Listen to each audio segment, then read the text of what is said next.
The effort to regulate the internet, specifically in the United States, has been going on for years. Under the Obama administration, they called it the driver's license for the internet. The idea is to have a government-issued ID be necessary for you to access the internet. And in doing so, they know not just what you're posting and saying online, they know what information you're reading online as well.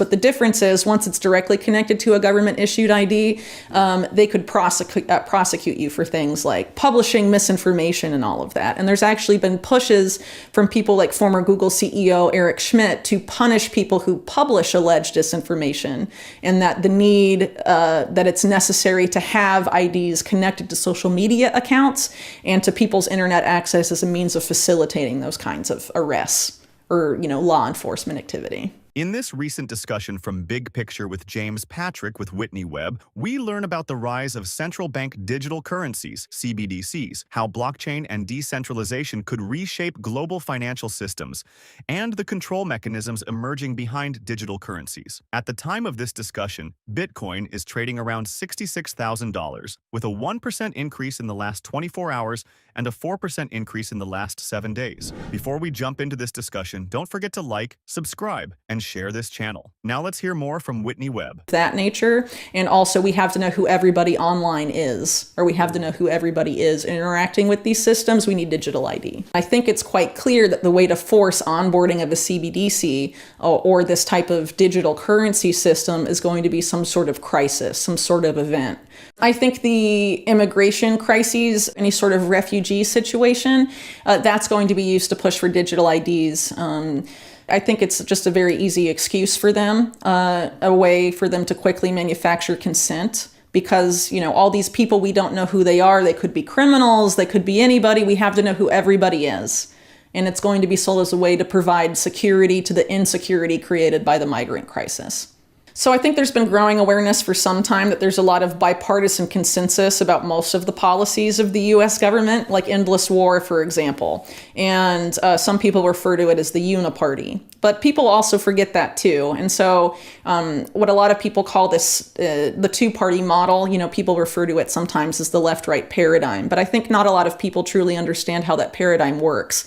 If you think about it as the left hand and right hand of the establishment, you'll have one of those hands create a problem intentionally, and then the opposing hand comes in and offers the solution. But the solution was always what the establishment wanted, but it's sold as a solution to a problem created by the other side. So it creates the illusion that the opposing force solved a problem, but in reality the problem was manufactured by one hand of the system, and then the solution was offered by the other hand.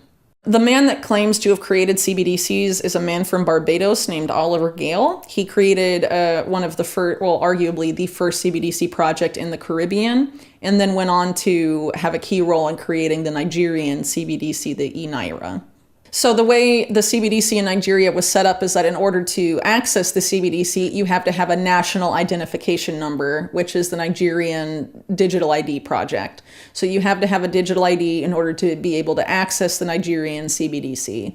And the way they tried to get people to onboard to the CBD system was by essentially cutting off the vast majority of the cash in circulation in Nigeria. And so despite the fact that they created these conditions to coerce people into using the CBDC, the populace resists.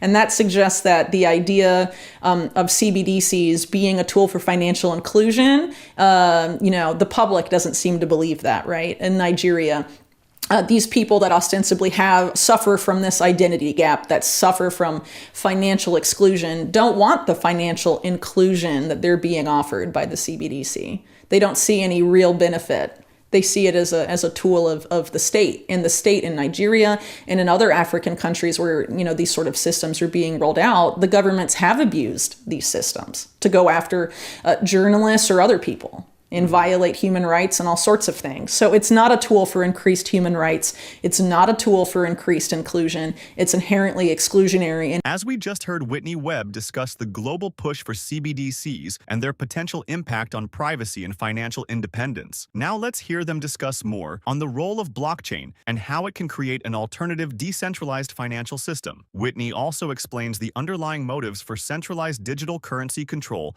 and its far-reaching effects on financial autonomy. Now let's listen to what Whitney Webb has to say. Well, there's a couple of reasons why I think they'd want to have private banks have like a major role in this digital currency system to come. If there's a private sector entity banking you and managing your money, it's much easier for them to bank you than the federal government. So for example, if the Federal Reserve were to do a direct issue CBDC, it would be harder for them to freeze someone's bank account or debank them in any sort of significant way, as opposed to a private company where you have, for example, precedents where JP Morgan Chase, for example, debanked Dr. Mercola and some of his executives and didn't give any reason as to why. They just said, we can no longer provide you with financial services, no questions asked. That would be very hard to do in the case of a direct issued CBDC.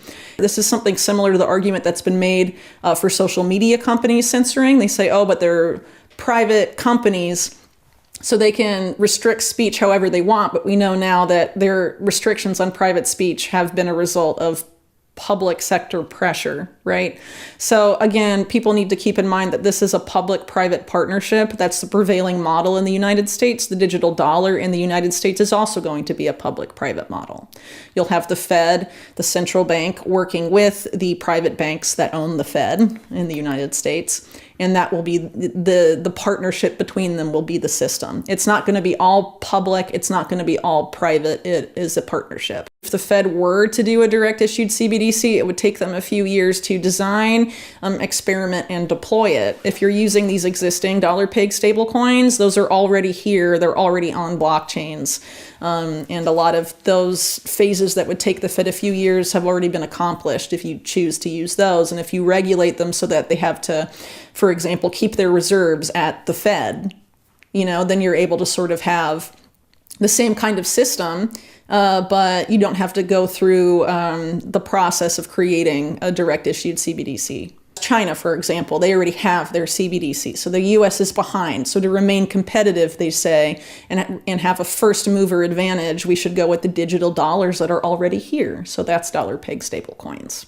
The banks that are involved in this new system, it's very unlikely it's going to be the existing banks we have in the US right now. And that's because just like in 2008 and more recently with the Silicon Valley banking crisis, every time there's a major financial crisis, there seems to be a major bank consolidation wave.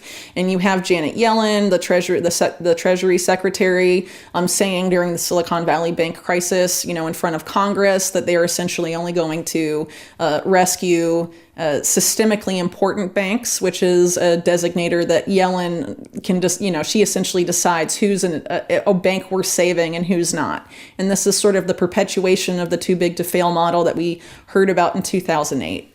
So one indication the system is being rolled out in this way is looking at the people developing the infrastructure and what type of digital currencies they're supporting. So one of the biggest developers right now of CBDCs is this company. To watch the full interview, check out the link in the description. Be on the lookout for part 2 of this video to hear what else Whitney Webb has to say about the future of finance and digital control. We would love to hear your thoughts on some questions. Could digital IDs and CBDCs merge into a form of financial control? How do you see stablecoins influencing decentralized finance? Thank you for tuning in to Only the Savvy. If you enjoyed this discussion, please subscribe, like, and share our video for more engaging content exploring the evolving landscape of decentralized finance and technologies.